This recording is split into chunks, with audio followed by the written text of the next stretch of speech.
Hi guys, it's Heidi again. How y'all doing? Working on my van. As you can see, I'm in my friend's pool barn. Fortunately today the weather got warmer. I got up into the 30s and 40s. Yesterday it was in the 20s, low 30s. So I was out here last night, very, very cold, trying to work. It was just really tough. But today was much better. Alright. And what I've been mostly working on for the past couple days is framing.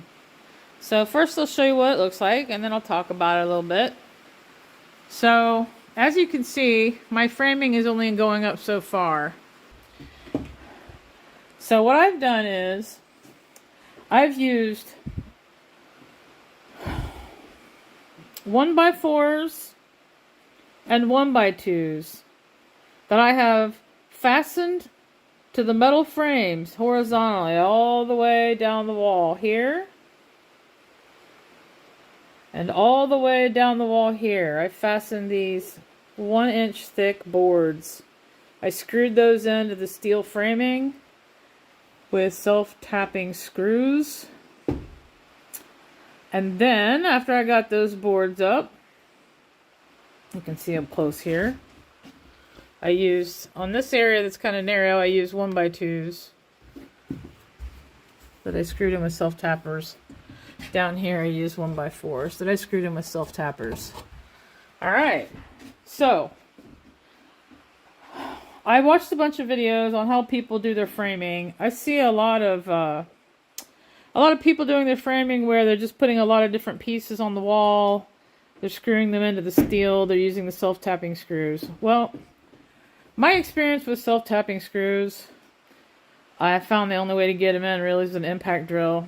And it's just running the battery down, and it's just a slog. I hate using those things. So, I didn't want to have to deal with them too much, and that is why I installed these horizontal boards on the key metal framing. So there's metal framing in the middle, as you all know. That's very heavy duty on these vans, this stuff. And then on the top part here, this metal rail, it's pretty heavy duty framing that runs the length of the van as well. So I decided to just install these horizontal boards with the self-tappers, get those up. Same thing on this side. Over here, you can see where I've put the 1x4s over here on this hefty metal frame. And then you can see on this top part here where I've installed 1x2s. All along here, 1x2s on the framing to the steel frame. I did that so that I would have these horizontal anchors, 1 inch thick. And then, after I get those on the wall, I'm done with those self-tappers. Mostly. Then I can come in and start screwing wood to wood. Now, I've made these bulky frames with these 2x2 studs, as you can see. 2x2, 2x2. And I've placed my studs about 1 foot apart. So I've made these nice frames with these studs.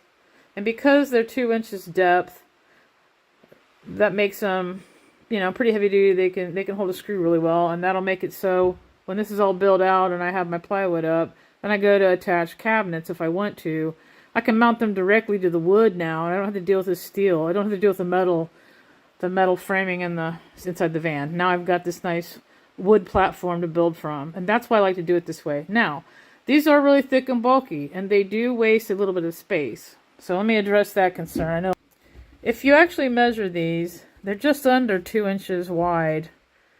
So if you count the space they're taking up in here on this side and on that side, I only lose about 2.5 inches total horizontally. So that means that my bed, when my bed goes back here, that space where my bed goes has been reduced down to 71 inches long. So I went ahead and calculated how much I actually lost by adding these thick 2x2s.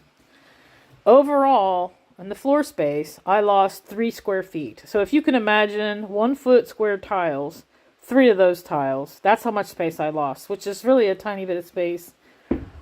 when I consider the advantage I have now having these wonderful wooden studs on the walls. One of the reasons I did it this way also was so that I could get some nice straight lines on the walls to work with. And let me show you from the back, if you look at this, what that actually looks like. Hang on a second.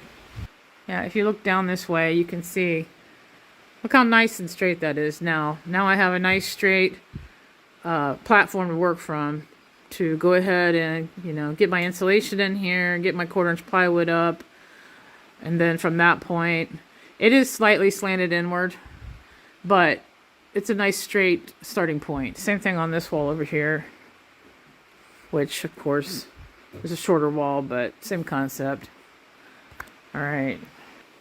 Are there any perks to these bulky 2-inch boards I installed? Other perks are that because of the way I framed this, it's left me a nice void in the wall here. So I have plenty of room now to come in. I could put Thinsulate behind there very easily at this point. And then in between these 2x2s, I'm going to put 2-inch foam board. So I'm going to have a layer of Thinsulate, then I'm going to have a 2-inch foam board, which is going to be awesome for winter. And then of course, like I mentioned before, then I'll come over top of this with 1/4-inch finished birch plywood. I've left this area pretty open. That's because I'm going to put long windows. A long window at the foot of the bed. And over here at the head of the bed. This one I've left pretty open. I'm going to have another long window. Once I remove these metal supports, cut out and install my window, then I'll come back over here and frame this in a little bit better to fill in that space, get the insulation in, and then it'll be good to go. So that's why I've left these, if you're wondering why I've left these big openings here. All right, now here at the back, I talked about this before. I wanted to put a wall on the back here because I feel like I built a cargo trailer and I had my bed all the way against the doors and there wasn't enough insulation. It was always cold and drafty. So I want to avoid that. But also, I want to have a vertical storage closet back here. So if you look back here behind my framing, you'll see that I have a nice sized closet back here now. It's about 16 inches depth. And as I said, it's vertical, so I can open the doors and I'll be able to reach in and grab things out very easily. I won't have to like dig underneath the bed to get things. I don't like those under the bed garages. I just think it's awkward to get under there and try to get things. I like the idea of having things that I can store in an upright position and just reach in and grab them. So as you can see here, I've built this so I can have a vertical wall on this side. And then on this side, again, just like I did over here, I did a rough opening here because I'm going to have a window here. So the wall will come up about halfway. There will be a thin window here that'll have a removable screen frame. And then the wall will continue up here. So that way, even though I've walled off the back, I've left a nice little area for a small window. So if I'm at some lovely place and I want to open the back door and get a nice breeze and look outside and see the beautiful scenery, I can leave this door closed for more privacy. And I can leave this door open and have a nice little window here. So that was the concept behind that. I still have a little bit of framing to do up here at the top.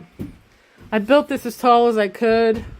I brought it up here to this ridge and then it terminated, so I still have to finish this area up here.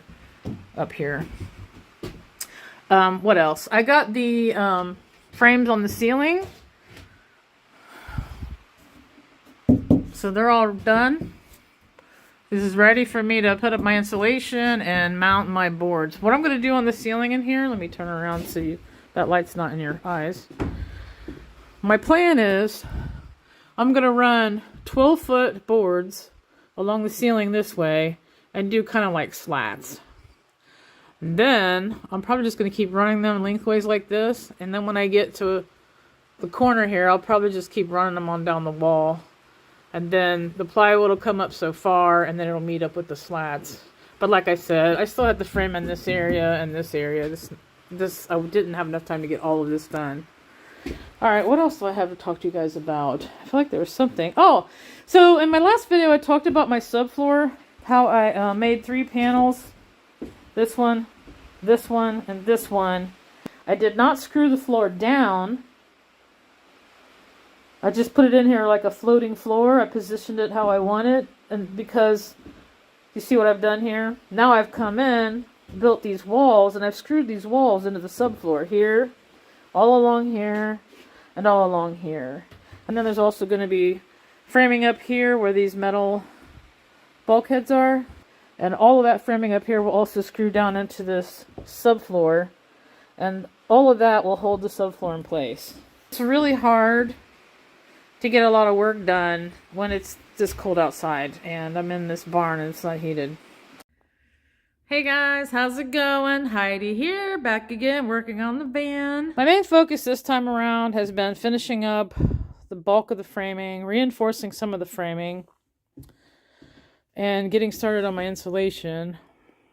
Oh, excuse me, I went through here and I wanted to reinforce the framing around where the bed's going to go, here by the fender well. So what I've done is I've added vertical framing, I've added some horizontal framing, more vertical framing here.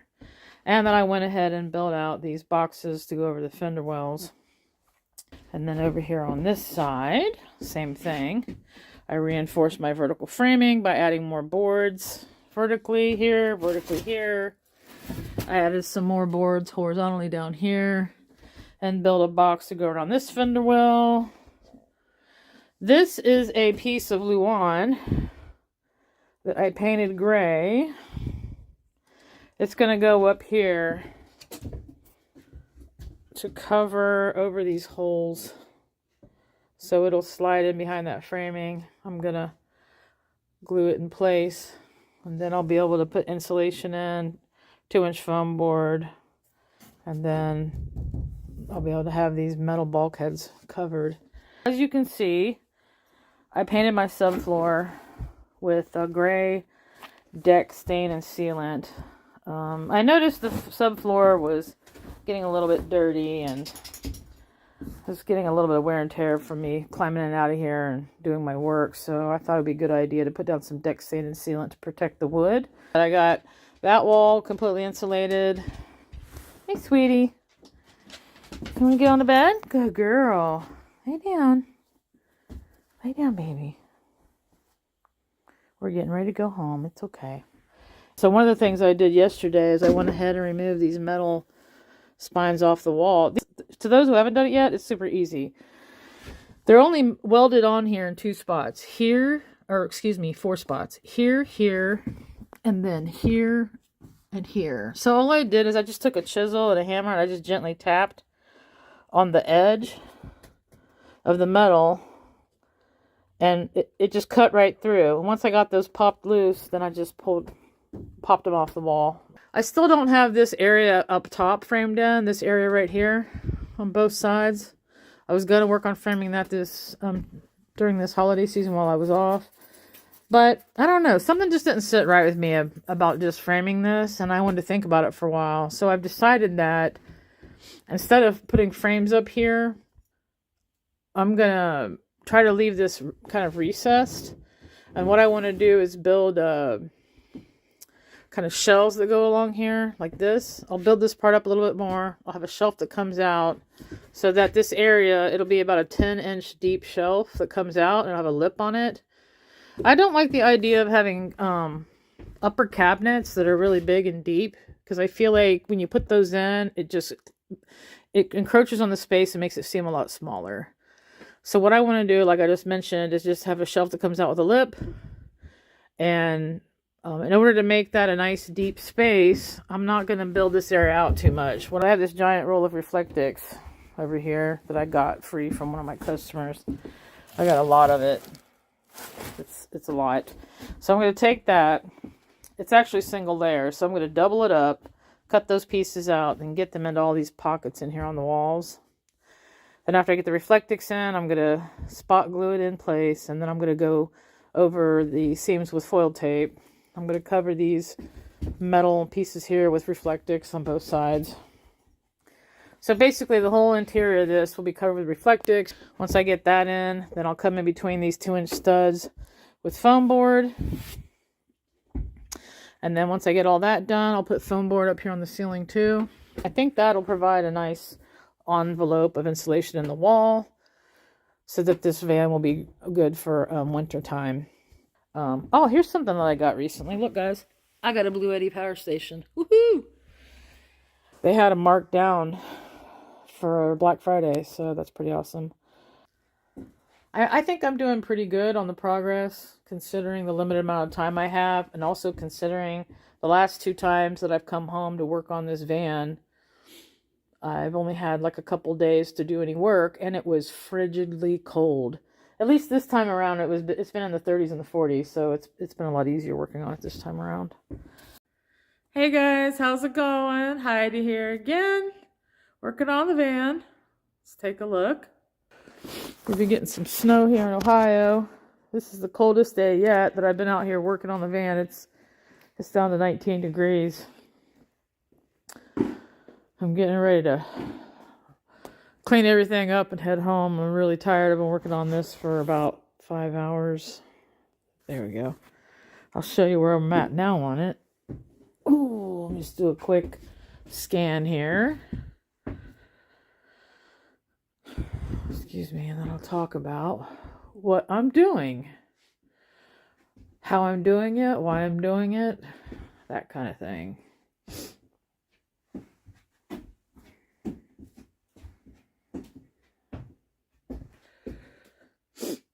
Oh my goodness, sorry about the sniffling. It's pretty cold. Yeah, the reason some of these studs are empty and don't have the 2-inch foam board is because I've run out of 2-inch foam board. All right, so starting up here in the front, I put sound deadening in directly onto the metal bulkhead that's up here.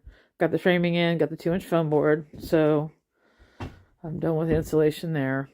Later on, I'll frame out the area on the top, but for now I'm just going with this.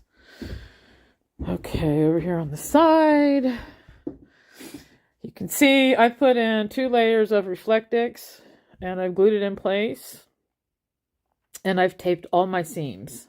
You can see here, I got foil tape on all the seams. The area up here, I've put sound deadening in at the top. Now I'm focusing on coming in and putting in my 2-inch foam board in between my studs. Again, I don't need a 2-inch foam board up here because I've run out of 2-inch foam board. A little short on funds too, so I'm probably going to have to finish up the insulation in 2 weeks when I get back. So let's see here. I'm just kind of paying as I go. I also picked up some sealant today, and I went ahead and sealed in between the subfloor and the metal wall of the van all the way down. Put lots of sealant in here all the way around the fender well. Put in sealant. I added some more insulation down there in the corners. This back wall is pretty much insulated. This wall over here, it's mostly insulated. Again, on this side, I put sealant in between the metal wall and the subfloor all the way around the fender well. And this wall, I've got 2 layers of Reflectix in, I got the 2-inch foam board in, and I got the sound deadening up here. I'll do one more quick look. Yep. Ooh. I'm really getting cold now. I need to go home and get a hot shower. Alright. So cold. Talk to you guys later. Have a good one. Bye.